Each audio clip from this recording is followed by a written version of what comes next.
Hey guys, welcome back to another episode of Nursing Uncharted. I'm your host, Anne. And today, this episode, I've been waiting for someone to be as vulnerable as Sarah is, and I'm so excited for this. But before I disclose too much, I would love to welcome Sarah.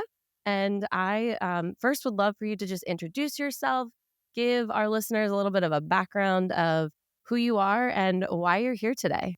Hi, thank you so much for having me. And honestly, thank you too for letting me be so transparent because that is such a huge deal to me and just like my own authenticity too. But for those of you who don't know me, my name is Sarah Michelle Boes. I have lived a wild journey in the last 5 years.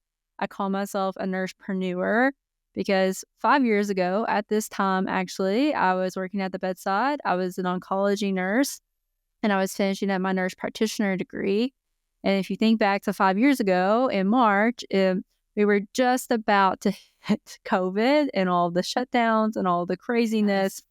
And that definitely played a role in how I graduated nurse practitioner school and kind of the scenario I ended up in trying to take my exam. I ended up having my exam canceled 5 times, just trying to get in the door to take it. And I had Wow. massive, yeah, well, I always tell people one of the times it got canceled, it actually got rescheduled to a testing center in Dubai.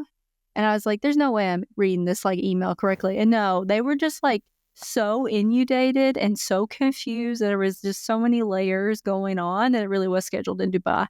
That being said, I did not take a flight to Dubai. But I ended up one day, eventually at the end of May, taking this exam. And it really changed the trajectory of my entire life to have taken that exam during COVID because I ended up starting a business at the time called Sarah Michelle MP Reviews.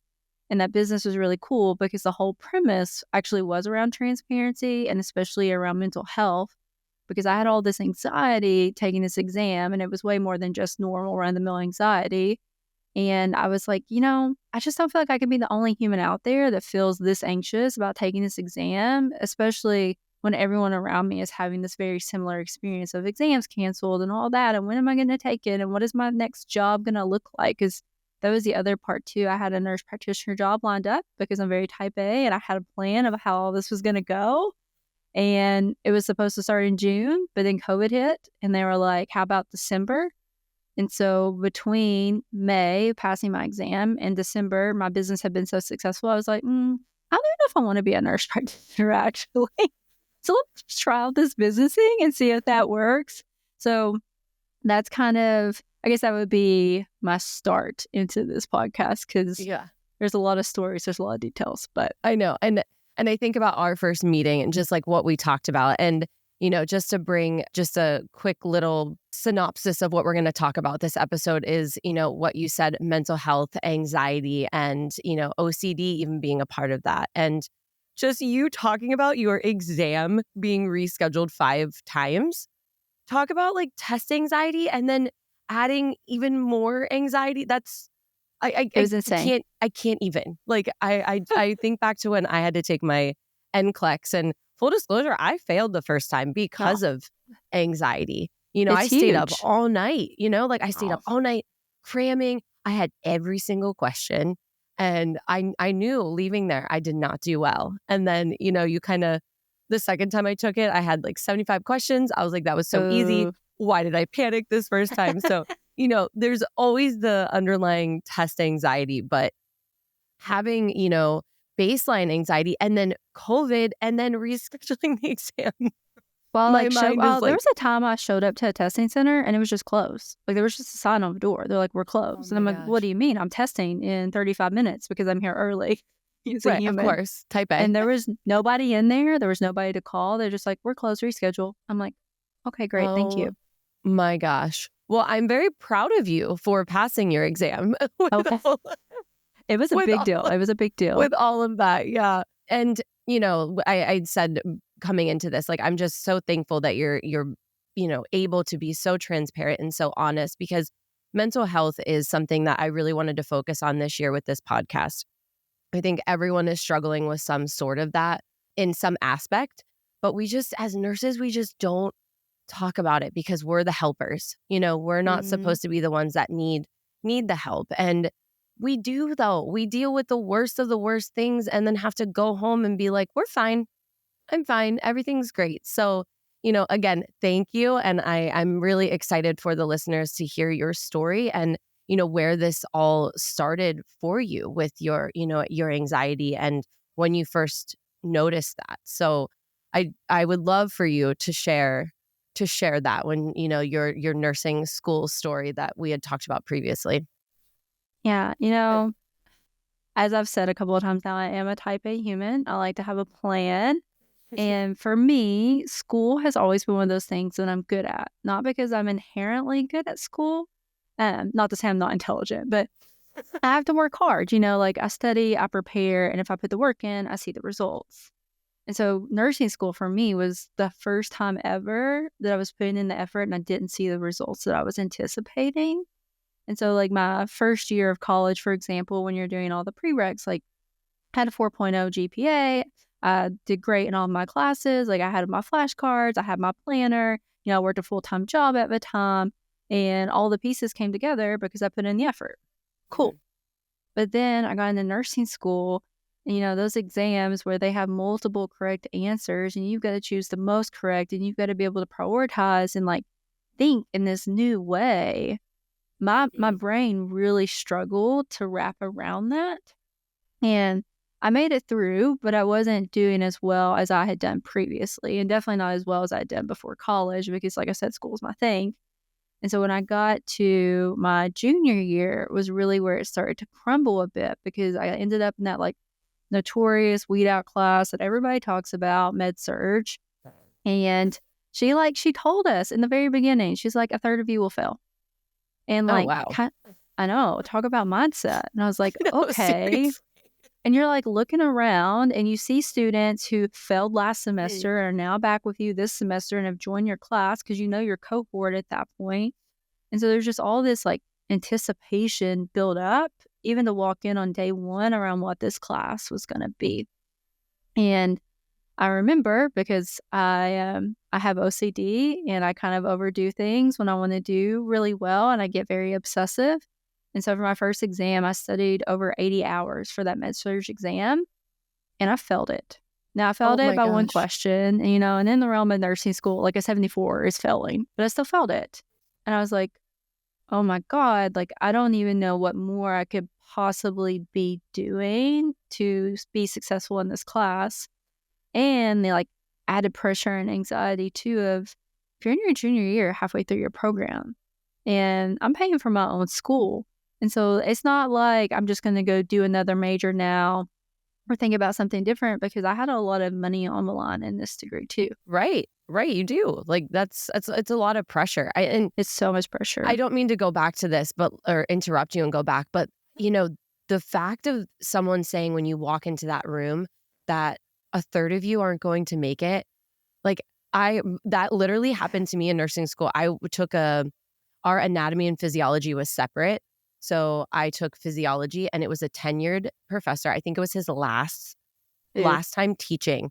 And he said, half of you won't be here. He said, look to your left, look to your right. They won't be here by the end of this class. And I'm not going to lie. I was like, okay, I'm out. I'll take you in the summer. I'm not doing this. You're going to make it too hard for me. But just that pressure, like, why? Why do that I feel to like us? everything in nursing is that way. It's like so high stakes all the time. Yeah. And I understand like patient lives are on the line and like that's important. But I do think there's a different way to do that. And I definitely think there's a different way to do that when you have students that already have anxiety at a baseline. Yeah. Yeah. So okay. So we both talked about, I said I failed my NCLEX. You failed that exam.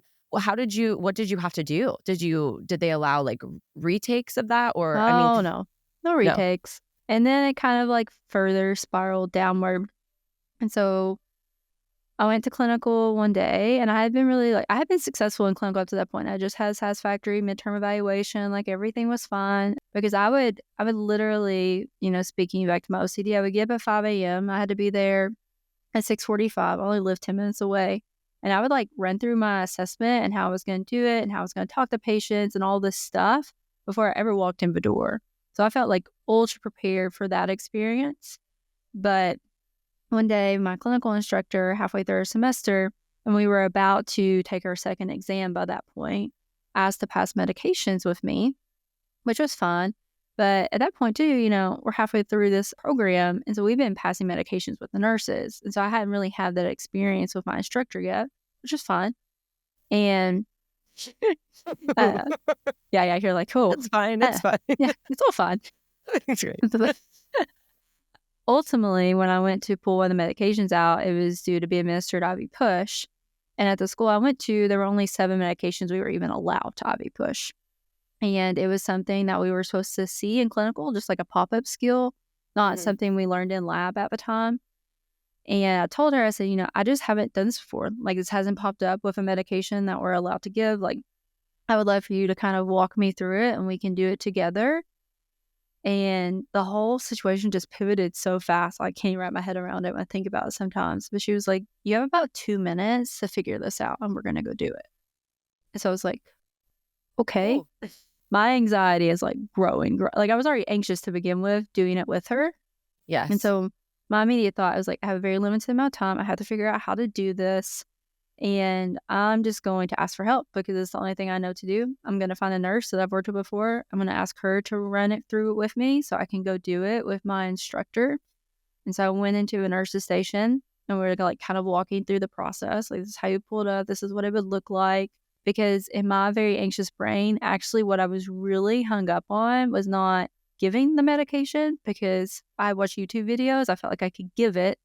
Yeah. I was hung up in my little newbie brain if this medication was going to be compatible with normal saline. That was where my brain was stuck. I just wanted to be absolutely sure. But that's so big for you to like think about that though. Well, it is like such a real experience. Yeah, I wanted it to be compatible. I wanted it to be safe. I wanted to be certain that it would be safe. Yes. But my instructor did not like that approach very much. And so when she came around the corner of a nurse's station and saw me talking to this nurse, she kind of imploded again in front of everybody about how this was my responsibility to figure out and I wasn't supposed to be doing this and all this stuff. And I really can't even tell you all the specifics of what she said in that moment because I literally went to like fight or flight and I just froze. I just absolutely froze and I didn't know what to do. And I'd had panic attacks in the past, but usually like I have a good sense of like, oh, the panic is coming. Let me get myself to a secluded place to have this panic alone. But it was just like such a big moment in that moment that I had a panic attack in the nurse's station. So like fellow students are watching, other nurses are watching, my instructor is watching, and like all these eyeballs looking at you. And this was an old school unit. So like the nurses station was very much the hub. I feel like in today's units, they're kind of like more split up and spread out and all that. No, this was where everybody was at. So 7 o'clock in the morning, everybody is looking at me. I am panicking. I can't breathe. I'm just like all the air has been sucked out of my body. And when we finished that clinical day, because I went and did the skill after the panic attack kind of subsided. My instructor didn't give me any more guidance after that. She let me be. And I was like, okay, like this was a weird moment, but I guess we're fine. And at the end of the clinical day, she had our course instructor come meet us and ambush me unexpectedly. Oh my gosh. And they told me that I was too anxious to ever be a safe nurse. And because I had already failed my first exam and I was now failing in clinical too, that it would be best choice for me to just decide to leave nursing school on my own. And they were going to give me a couple of days to figure out how I was going to do that. When you want to be like that good at school and it's the first time you're not, and like you're kind of on this like mental health journey and you're like figuring yourself out. I mean, I was devastated. I don't even think devastated would cover it. Like I was just like, I was so beside myself to have had that conversation with them. I couldn't even drive myself home. I couldn't even remember how to get home. I was like, I'll just walk. And then like I was just kind of wandering around outside, lost. I called a friend that could pick me up because I was like, I don't know what just happened to me, but I feel like my life is over. And also I feel like if I try to stay in this program, they're going to be working against me because what they had decided was we worked on the 3-strike system. And so 3 strikes, you're out of the program. And so they gave me a strike for not knowing how to do the skill. but they also gave me a strike for the panic attack. So I was like, Wow. one slip up happens, like I wear the wrong shoes, I'm 5 minutes late, whatever that little thing is, like Yeah. I'm out. It was a That's lot. terrible. You didn't when we first met, you didn't disclose the details of that, and that it's awful. Like it's, you know, I actually had a podcast with like an instructor, not an instructor, but really key into education and how, not everybody is meant to be a nurse, but this is such a different. I'm actually glad that we're talking about this because this gives an example of, as an instructor, as an educator, she failed you. You were left to you were I mean, I may be speaking for you, but I would be utterly embarrassed, Oh, I was so ashamed. embarrassed. You have an underlying, condition of anxiety that this is just going to escalate that even more, and then you were just left to do it, and no one checked in on you, no one pulled you aside and checked in and said, "Do you need a minute?" Yeah, how are you Like, feeling? You how like yeah. I mean, that's awful. I'm so sorry that that happened to you, and, I mean, I hope that this person is listening. It's fun to me because, I made this really cool nurse practitioner business, Yeah. and she used my courses to help pass her exam, actually. What? And so that was just like such a fun, like 360 Full moment for circle. me. Yes. I was like, how did this happen? But this is good. This is cleansing for my soul. So Very cleansing for your soul, yeah. and good for you, and, this is to everyone listening, I'm sure any nurse out there can relate in some aspect, not as severe as what you had to go through. But, I had a nursing instructor in pediatric rotation literally tell me, "Do you even want to be a nurse?" And she knew me for like 3 days. I'm like, Yeah. "Do you even," and it's just like, how can you judge someone so quickly? Why aren't you here to support me? Why do you want to see me fail? And that's awful. And gosh, I just don't even like I can't imagine how you felt and how you moved forward from that. So, after the walk home, after you called your friend, what was that night like for you? I remember I called my parents because I was like so at a loss. I was like, I guess this is the time to call them. Like I'm just like in full Yeah. blown panic mode. And I remember my dad, God love him, he was like, I mean, ultimately it's up to you if you and I was like, this is helpful, but not helpful. Thank you. I appreciate that you think I'm independent enough to make this decision, but But I I'm need also you. like, I'm absolutely in a place of panic right now. Okay.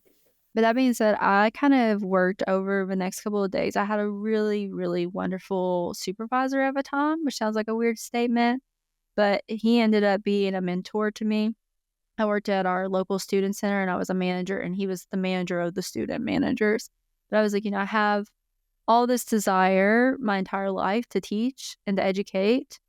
And maybe there's like a path for me in higher education. We kind of walked through what that would look like and like some different master's programs, even like we were like kind of painting the future a bit. But ultimately, like I said previously, I just couldn't afford it. Like I Yeah. literally couldn't afford to take another path. And so I was like, I just have to finish this degree and then I can figure out something that I want to do with it that makes sense for me. Yeah. Obviously, I didn't know then that I was going to create an education business. So that was Yeah. really cool. But even then, like my desire was to teach and to educate. And I really kind of wanted to have a moment one day where I could maybe teach nursing students and have students that were really anxious or students that were like me, that I could kind of walk through nursing school and be like, yes, the things we're doing here are important, but it doesn't have to be life or death either. Like I thought there could be Yeah. a really nice blend. And so that was what I like hoped for one day. So I told them that I was going to stay, and I told them that I really like the strike for the panic attack had to go away. That was my ideal scenario because I felt like it was discrimination. I was like, Yeah. I have a diagnosed mental health disorder. I'm in treatment for this disorder. Like, I really I don't think that applies here. And I even struggled with getting the strike for the skill because it wasn't something that was taught, which by the Yeah. way, they now teach that skill in lab. Yeah. I went on to be a lab Because of you. intern, and we definitely taught that skill. Yeah. So that being said, we kind of made an action plan where that instructor would do every assessment with me and go in every room with me and do every skill with me for the rest of the Mm. semester. Yep. Oh, And they would take away the strike for the panic attack. And if I could pass the exams and I could pass that clinical, then obviously I would move on with life. what a way to word that. I was like, I just have to make it through these Yeah. couple of months. You know, just one semester. At that point, the semester had started in August. It was nearly Halloween. I was like, I've just got to get really through. It's like the first week of December. So like Mhm. the goalpost was in sight. I was like, I just have to suffer for a little bit to be able to do it. But there was this really beautiful and cool thing that happened where it was like my brain started to click on and how to answer these questions. And my next exam, I studied less and I did more practice questions. I took a different approach because really what you need is exposure. Like I just needed Yeah. exposure to how those questions were asked so I could wrap my brain around it. And I got a B on that exam. And I was like, okay, I'm like coming back to life here. And then at the end of that semester, my like shiny moment of glory that I'm still very excited about even Yeah. today was, you know, like HESI and ATI and all those things, the Yes. predictor ATI. exams. Yeah. Oh, yes, we did HESI. Okay. And if your HESI score was greater than your lowest passing exam score, they would replace it. And I got like a 95% on that HESI. So totally That's changed the trajectory of my amazing. grade. Heck yes. But also like the Yeah. validation of like, I know this stuff and these Yeah. exams are too freaking hard. They're Yeah. just too hard. And like, I understand this is a weed out class, but like at the same time, if I could possibly score that high on something that's supposed to be a predictor of how I'm going to do on NCLEX, I think it Right. says a lot. It But does say a lot. Yeah. even though it was terrible and terrifying for me to do all those assessments and skills and everything else with that instructor, I did it and I survived. Yeah. And I definitely was scarred. Of But course. at the end of the day, like I got a B in that class, and I was really, really, really, really proud of that. You should be proud of Um, that because you went through something very difficult, that would have pushed people out. Like when we first yeah, talked, you said I almost got kicked out of nursing school and I didn't know what that meant. And now hearing this story in such detail, they tried to get you to quit. They no, tried they to wanted me to to just quit break on my you. own. Yeah. Yeah. And that's sad. And I hope that nursing school isn't like that now. I hope that we have better standards in place that support nurses, especially the nurses like going through nursing school now post COVID. I hate that we always Oh, talk about that, but I can't imagine the nurses that were in nursing school during COVID, but now going into it knowing like, okay, all of this stuff is now going to be lab simulated. Like some of these young nurses are not even getting hands-on real human care until they are in their maybe graduate nurse program post school. And that's terrifying. I'll never forget when I went into labor and delivery with my daughter, and I had one of my students who I taught on Zoom during COVID. I had taught her how to put catheters in the water bottles because we were doing it on Zoom. And I was like, we don't have real humans to Oh, practice yeah. on or mannequins. So we're going to put catheters in the water bottles and tissue boxes. And I was like, this is so weird to think like that's how she learned. And now she's going to put a catheter in my body. I'm so overwhelmed at the thought. But, she did a great job. So I think like there's a place for simulation, but there's also like a super Yeah, important place for like real, just like tactile skill it too. is. But Yeah. teaching during COVID was very interesting. It was very, very I didn't know. interesting. I actually didn't remember you doing that. So that's an amazing part of your story too. So I am really impressed, for lack of better word right now, with the fact that you were able to push through that. And so with your anxiety prior to nursing school, you did have a diagnosis of anxiety Yep, at that point. Okay. I did. And It was like not OCD, but I had generalized anxiety disorder is what they called it. moving forward, like, so were your professors then not aware before of your anxiety disorder? did that change like now? Okay, because the professors probably talk and the instructors talk. Like, Mm-hmm. did that change how you were treated in the rest of your junior year and into your senior year? Was there more respect towards you? Because I do feel like what happened to you is pretty disrespectful of what you were going through. I wish I could say it was different.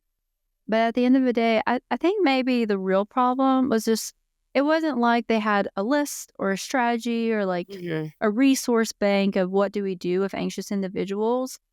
And I don't think that they could tease out because in the culture that nursing school creates, everybody's a bit anxious at a baseline.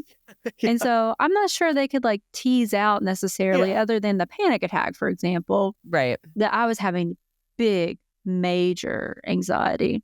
And so it was much easier for them to be like, no, why don't you just leave? This isn't for you, than it was to really like figure out what to do with Manage it. me. And Yeah. so with the instructors that came after that, like I I was almost terrified. Like I didn't want them to know about my anxiety. I wanted to like stuff it down because I was like, if everybody knows this about me and if everybody knows about this panic attack I have, because it's not like you have just some giant file that follows you.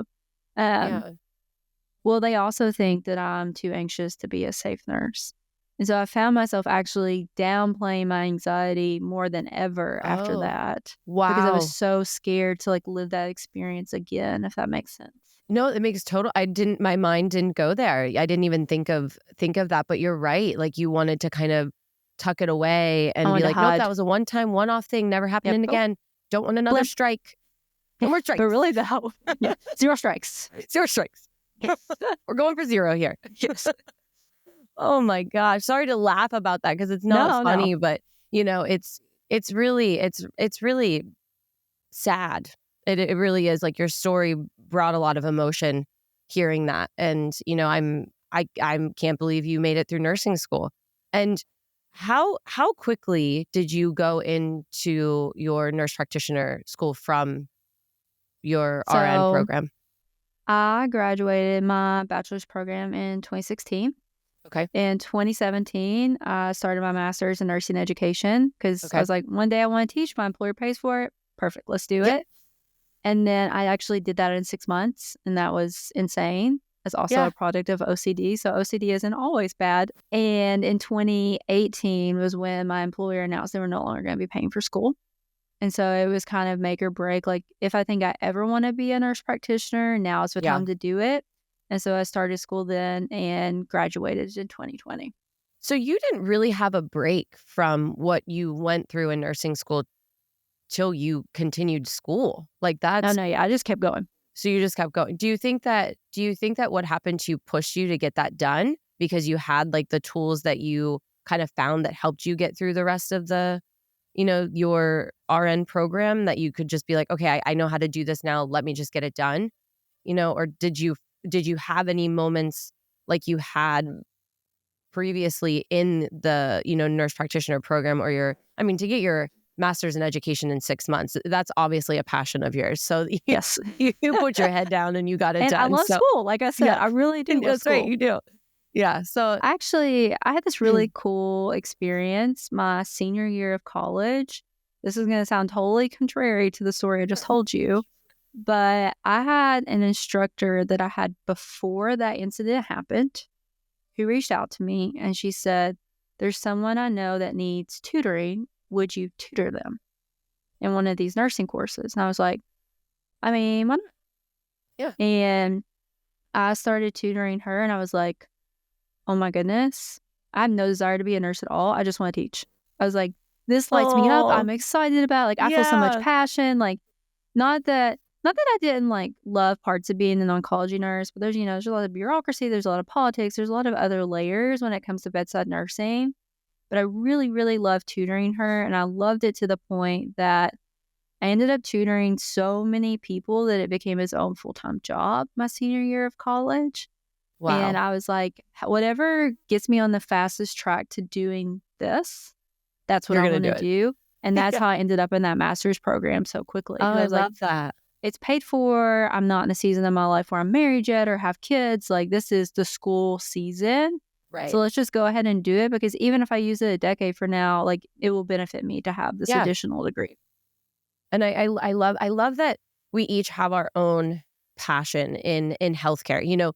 Yeah. I hate like I hate this, but a really hard question for me is, why are you a nurse? And people ask me that all the time.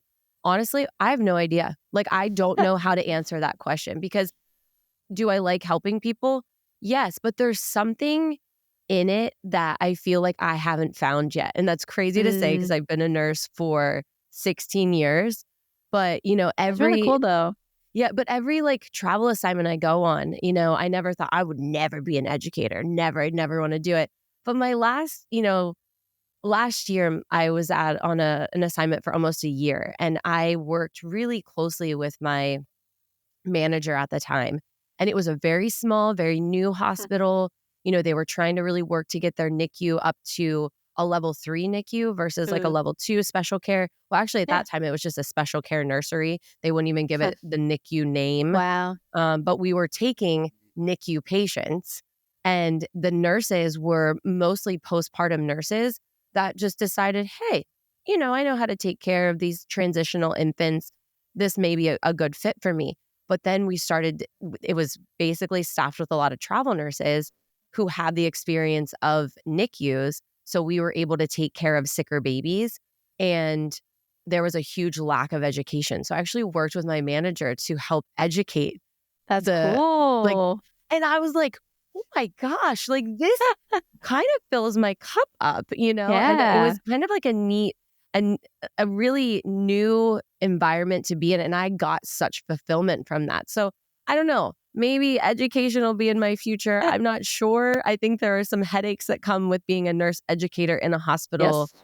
setting. So I don't know if I necessarily like that, but we do as nurses, we teach everyone. We teach our patients, we teach our Mhm. families of the patients, and we teach each other. It's part of our job. Like, we all take a student nurse on, or like, even if you're not a As soon as designated you walk through the door. preceptor. Yeah. Yeah. I mean, we're sharing our knowledge with others, which in my definition is education. No, So well, I yeah. think, like, the cool part of nursing, maybe what I love the most, is just, like, the sheer flexibility. There's so many things that you could do with this degree that are not bedside nursing. And if you wanna do bedside nursing, that's wonderful, and that's beautiful, and that's its And you own can always go back journey, to it too. That and you and can always nursing go is back to. amazing. Yes. I'm like, there are, like, no other careers that I can really think of that you can get the degree as fast as you can get it, and you have that level of flexibility. And I think there's a layer too of, like, your why changes over time. Because my why originally was like, my mama had cancer. I ended up working on the unit where she got her treatment. Like, all that was really beautiful and full circle too. But having that teaching experience, like, that lit a fire that was different. Like, that felt Yeah. different. And I was like, I have to chase what that thing is.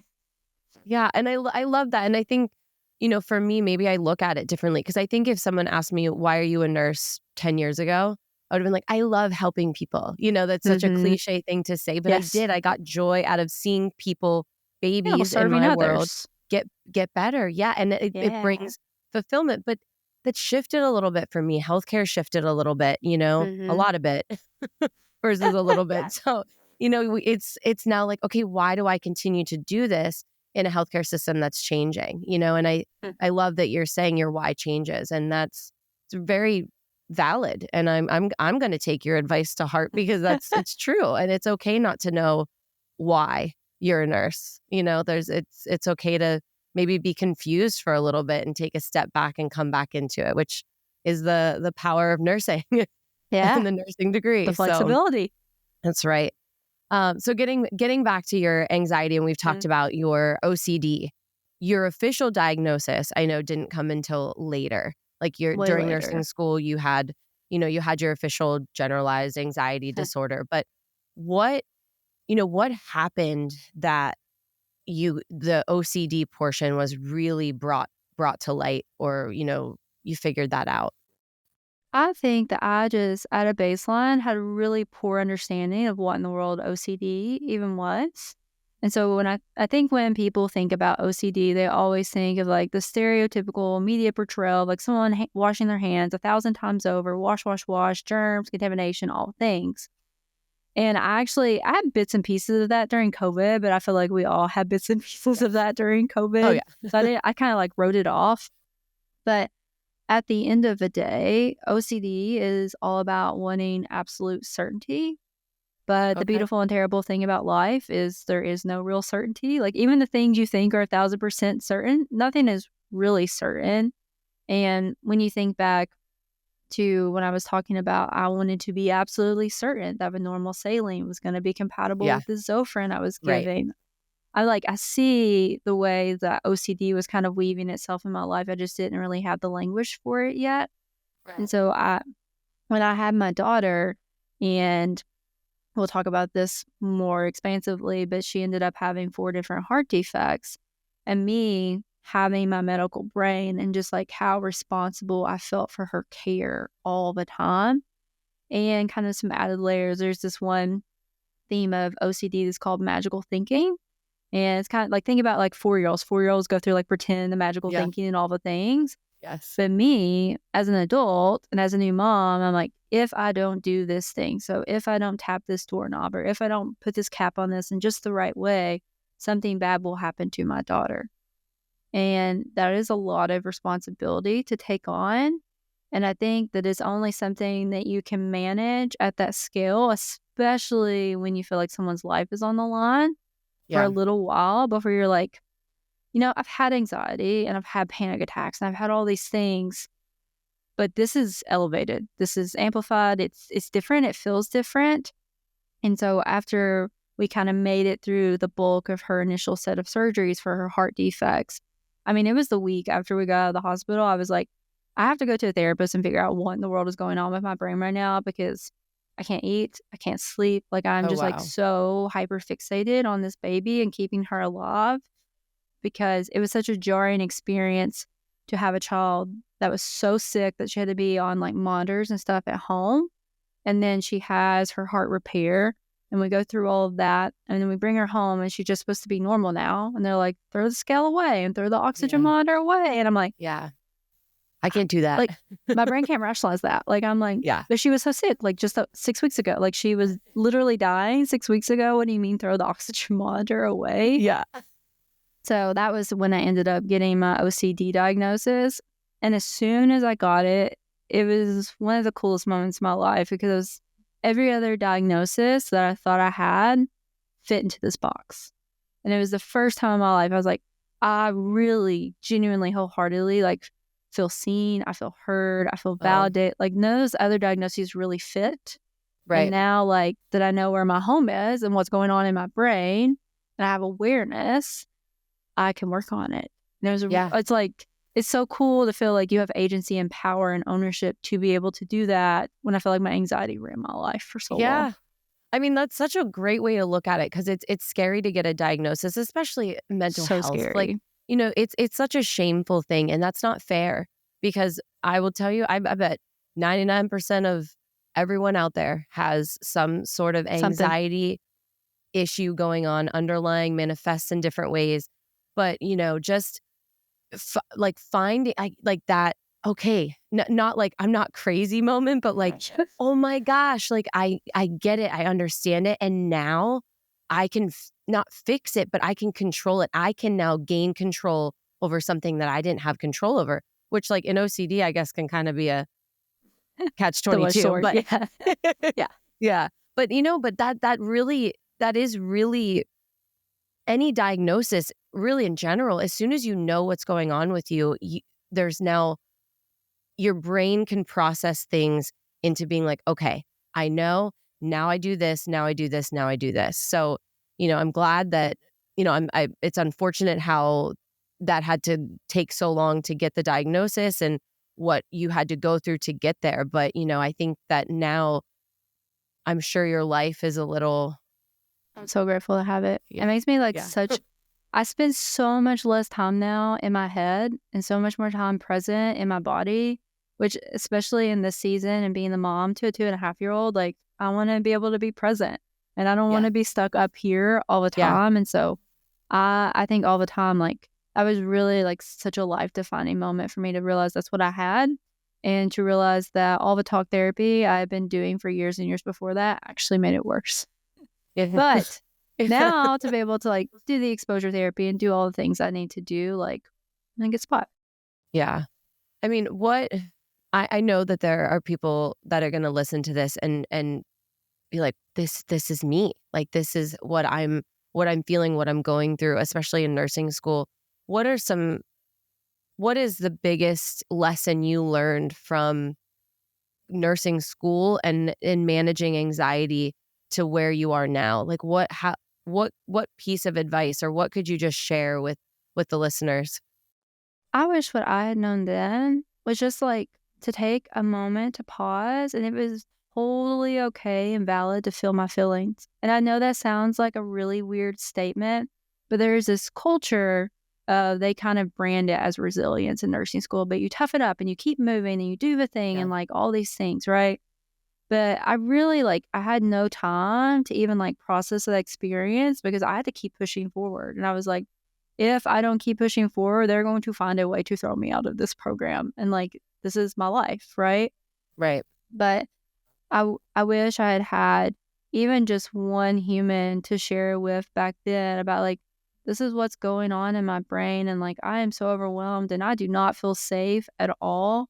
But I really like, at that time, I had to shove it down because there wasn't anyone there. Like, I couldn't turn to my instructors. Yeah. My friends didn't really like understand the inner workings of my brain. My parents are like, you've always been anxious, Sarah. Like, I don't know what to tell you. But if I could have found one human that resonated even with any of those OCD pieces, like that would have been huge at the time. And so I tell people all the time, like, if you like happen to hear me somewhere and I'm talking about OCD and you're like, ooh, like, is that me? Just reach out to me. I talk to people all the time. I don't diagnose people. I will be Yeah. very clear. I do not diagnose people with OCD. I'm not a mental health therapist, Yes. but I can guide you on the path of A, just listening to you because that's important, but B, providing you with resources so you can learn more about OCD. You can learn about the treatment paths. You can learn why talk therapy usually doesn't work, even though that's what we all get subjected to, Yes. and kind of how in this new awareness you can start to reshape your life too. Yeah. I love that. I think what I took out of that too is talk about it. And you said take a moment, you know, 30 seconds in the grand scheme of a 12-hour workday is no one's going to miss you for that 30 seconds, even if you need 5 minutes. A bathroom break takes longer than that sometimes. I And did a lot of bathroom breaks. yeah, yeah, and in the bathroom, I talked about this with an episode that was just released the beginning of this year, of just, the mere self-talks, but they're fine, but also finding someone that you can trust just to say how you're feeling. Unburden yourself, Yes. in a way, and It not takes the put it weight on out of someone it else. just to say it. Yeah, yeah, and it can. So I think, my big push with bringing awareness to mental health and it being okay to struggle with mental health issues and be a nurse and still be able to care for others in the same capacity that any other nurse can. It's not shameful. It's okay to talk about it, and it's okay to get help for it. I think, I've talked to a therapist many of times in my life because we just can't handle it all on our own all the time. And it's okay to ask for help. And I wish you would have had that during your time, but you thankfully found you kind of did. You kind of had your supervisor, with at your job Yeah. that, maybe Help me aided a game little plan. bit in the. Yeah, yeah. And just even though he probably didn't know what you were really struggling with, you just had someone to give you some sort of light at the end of a very dark Yeah. tunnel, And some and perspective. yeah, yeah, yeah, right. Well, Yeah, like a different perspective.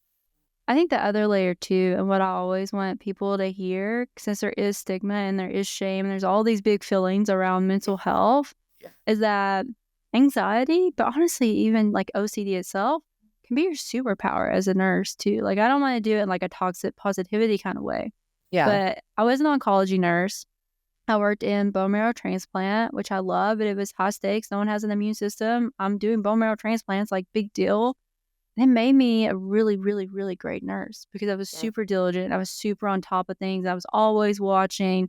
And so, was it detrimental sometimes? Yes. Yeah. Just to me as a human and depletion Yeah. wise. But as a nurse, like, it made me a really attuned, good nurse. Like, I genuinely believe that about myself. And I think that we talk about, there's all these like funny memes on Instagram about, okay, here's your pediatric nurse, here's your Yes. ER nurse, here's your oncology nurse. And it's true, like an ER nurse going to do oncology, I can't even I bet imagine that. That's like two different people. Like, so I Yes. think, looking at your, OCD as a superpower, it really did. Your OCD helped to make sure that patients were safe. In oncology, no immune system. You have to be so diligent about infection control and, Yes. in everything. And if you have someone that maybe isn't type A and attention to Mhm. detail, it may not be the best fit, but someone who, like yourself, struggles with OCD, it aided in the benefit of patients. And I love looking at it that way. Well, I'm remembering too, like, in nursing, there's a fit for every personality type too. Yeah. Sarah, I really appreciate you just being so vulnerable. You've kind of opened me up to be a little bit more vulnerable Mhm. too, but I'm really excited. We're going to close out this episode, but the next episode, we're going to, kind of dive deeper into that OCD diagnosis and your daughter and what it was like being a nurse on the other side. So if you love this episode, make sure you tune in for the next one. But thank you so much for sharing, and I can't wait to see you back.